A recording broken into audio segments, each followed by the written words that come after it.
Ritchie. Please welcome to the stage, Mr. Andrew Ritchie. Give it up for Andrew Ritchie. Coming to the stage right now, Mr. Andrew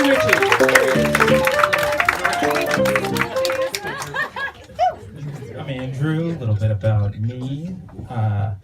I'm 34, from New York, like you heard. I identify as straight, male, and popular. Don't really pull off all those traits like a lot of times growing up, someone will say to you, be a man, and my response has always been, I thought that was the default. I can't man any harder than this. I think I need a diagram. I'm gonna tell you guys a few things about being straight because people don't talk about that enough.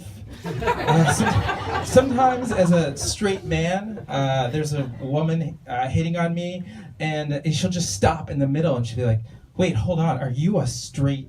Are you straight? Because you just got to make sure everybody's straight, and it's one of those things, one of those straight things, not something else.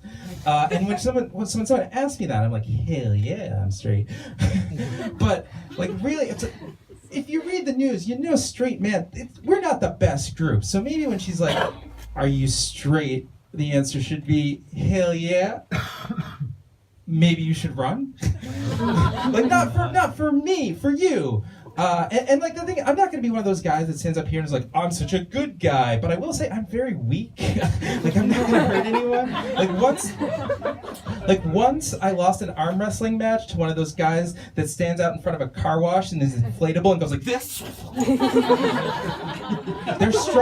They're stronger than you think. Another straight story. I'm full of straight stories. Another straight story. I was in Lisbon partying, and this woman pulled me off the street, and she's like, "Come with me to this drag show." And I'm like, "That's really cool." And we go to the drag show, and we're dancing, and I'm getting really into the drag, and we're dancing and making out because I'm good at multitasking. And so we're dancing and making out. I'm getting really into the drag, and she stops me, and she's like, "Hey, are you a straight man? You're enjoying this drag too much." And at that point, I'm thinking, like, being a straight man isn't very much fun. But also, come on, lady, it's 2019. It doesn't matter if you're straight or queer. All that matters is that you follow me on Instagram. A little bit more about me, because you asked with your eyes. Thanks for asking. Recently, someone called me unrelatable. You get that? You guys probably don't get that, bunch of relatable people in this audience. But like, so first of all, unrelatable, that's a direct attack on my identity as a popular person. But also I'm a comedian, so I had to start writing jokes about being unrelatable. I had to respond to it in my jokes, so I started writing jokes about sex, which I didn't do before.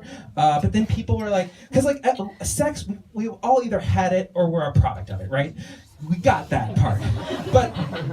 But people, the audiences, they just didn't get on board with the fact that my favorite sex thing is stopping in the middle for 2 hours to talk about poetry. Like, I can't come unless I've heard a close reading of Gertrude Stein. All right. I'm not just really sexy and into poetry. I'm also very spiritual. Yeah. I don't believe in God. That's weird. But I do believe in the power of nature. Like my favorite thing in nature is when you can see the sun and the moon in the sky at the same time. Because if those two can set aside their differences, anything is possible. So what I really believe is that you can ask nature for advice about the world and like questions about the world. So like one thing I do is I go out and I ask nature questions. So I'll be like out in Grunewald and I'll be like, yo, oak tree! Because you got to talk to oak trees like that or they ignore you. Like, yo, oak tree! How is Iggy Pop still alive? Because nobody knows that shit, and I came to Berlin for ketamine, and I need to know I need to get on that program. I want 80 years. I got a question for you guys. This is really important. Is anyone here racist? It's okay, it's a safe space, you can admit it. So, it's okay, it's fine. I'm gonna admit that I'm a little bit racist. The friends that know me really well, they think it's really fucked up that I divide the world into mudbloods and fans of the band Oasis.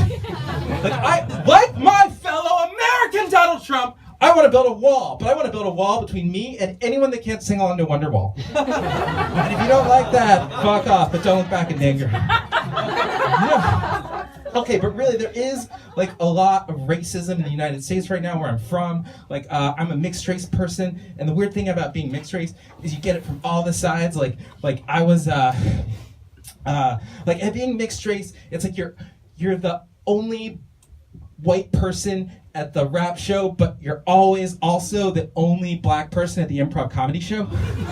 And it's just like that. And so, like, one time I was walking around Brooklyn, where I'm from, and then one of these things happened to me, and this guy just hears me and sees me walking around, and he just, like, from my vibe is like, hey, why are you trying to act white? And I was like, oh my God, that's why are you how could you perpetuate such stereotypes? That's so fucked up. I'm trying to act Jewish. And now I live in Germany, so I don't even feel comfortable doing that.